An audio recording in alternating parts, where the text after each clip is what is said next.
Hi everyone, welcome back to a new guide video on how Genic. Today we're taking a look at the way that you use the BeReal memories. If you want to look back at all of your past posts inside of BeReal, you can just head over to the memories section. So to find the memories section, you just need to head over to your profile icon, which is on the bottom right. Now by default, you would be able to see it on this section as well, but to get a better view and to know the exact date as well, you can tap on this calendar icon on the top. This way you can view all of your BeReals that you have posted.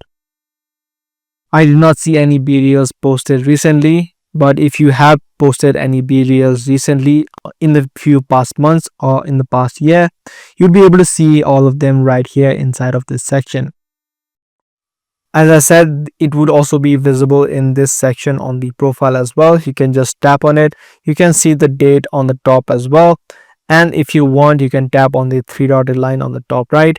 Download this exact image that you posted or delete it even. So there are a few other settings that you can manage, such as editing your captions and even changing your audience. So by using this feature, you can edit or just look at all of your memories inside of BeReal. If this guide video was helpful, do let us know by giving it a thumbs up, and also make sure to subscribe to this channel for more future videos just like this.